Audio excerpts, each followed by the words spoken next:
Hello friends, welcome back to my channel బొమ్మ హిట్ట పట్ట. ఈ రోజు మనం మాట్లాడుకోబోయే సినిమా పేరు ఏప్ వర్సెస్ మెకా ఏప్. టైటిల్ వినగానే మీకు ఘర్ జిల్లా వర్సెస్ కాంగ్ గుర్తొస్తుంది కదా.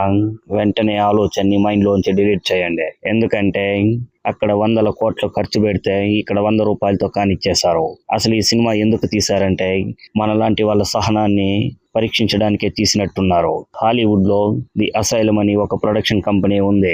వాళ్ళ పని ఏంటంటే పెద్ద సినిమాలు రిలీజ్ అయినప్పుడు సేమ్ అలాంటి పేరుతో చెత్త గ్రాఫిక్స్ తో ఒక సినిమా వదలడం వాళ్ళకు అలవాటు. అలా పుట్టిందే ఈ ఆనిముత్యం. పదండి ఈ గ్రాఫిక్స్ అద్భుతాన్ని చూసి తరిద్దాం. ఇక కథలోకి వెళ్తే మన హీరో పేరు అబ్రహాం. ఇతను ఒక పెద్ద ఏప్ అంటే కోతి. మనోడు అడవిలో ప్రశాంతంగా అరటి పళ్ళు తింటూ చిల్లవుతుంటే మిలిటరీ వాళ్ళు వచ్చి మత్తు మందిచ్చి బంధిస్తారు.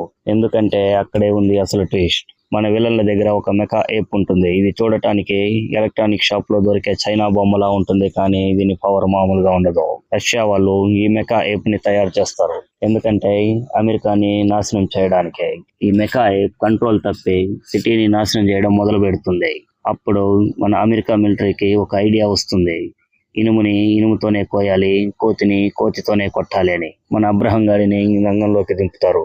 అసలు కథ ఏంటంటే ఈ సినిమా చూస్తున్నంతసేపు మన బ్రెయిన్ ఎలా బ్లాస్ట్ అవుతుందో చూపించడమే డైరెక్టర్ విజన్. ఇక ఈ సినిమాలో గ్రాఫిక్స్ ఎంత అద్భుతంగా ఉంటాయంటే మీరు చిన్నప్పుడు వీడియో గేమ్స్ ఆడేవారు కదా, అందులో గ్రాఫిక్స్ దీనికన్నా బెటర్ గా ఉంటాయి. ఒక సీన్ లో మన ఏపు బిల్డింగ్ అంత ఎత్తుంటే ఇంకో సీన్ లో చెట్టు అంత ఎత్తుంటాడు. సైజులు మార్చడంలో మనోడు యాంట్ మ్యాన్ కి తమ్ముడు అన్నమాట.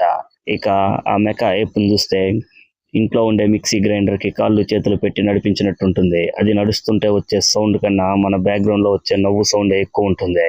ఇక ఈ సినిమాలో సైంటిస్టులు ఉంటారు.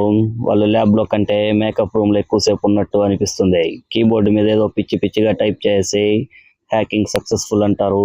పాస్వర్డ్ ఎంట్రా అంటే 1 2 3 4 5 అని చెప్తారేమో. ప్రపంచాన్ని రక్షించే మిలిటరీ వాళ్ళు ఆ మెకా యాప్ ఆపడానికి తుపాకులతో కాలుస్తుంటారు. అరే అది మెటల్ రా బాబు, బుల్లెట్లు తగిలితే ఏమవుద్ది దానికే. కానీ మనోళ్ళు తగ్గరు, కాల్చిందే కాల్చుడు. సినిమాలో ఒక ఆవిడ ఉంటుంది.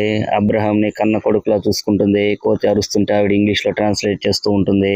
ఆ ఏప్ వచ్చి ఊ ఆ గిర్రు అంటే ఆవిడ ఓహో తనకి ఆకలిగా ఉందేమో, పిజ్జా కావాలనేమో అని అర్థం చేసుకుంటూ ఉంటుంది. అమ్మ తల్లి నీకు ఎలా అర్థమైందంటే ఎమోషన్ ముఖ్యం బిగులు అని కవర్ చేస్తారేమో. విలన్ ఉంటాడు చూడండి, ఎక్స్ప్రెషన్ ఇవ్వడంలో సిమెంట్ గోడతో పోటీ పడతాడు. నేను ప్రపంచాన్ని జయిస్తానని డైలాగ్ చెప్తుంటే మనకేమనిపిస్తుందంటే ముందు వెళ్ళి యాక్టింగ్ క్లాస్ లో జాయిన్ అవరా బాబు అని చెప్పాలనిపిస్తుంది.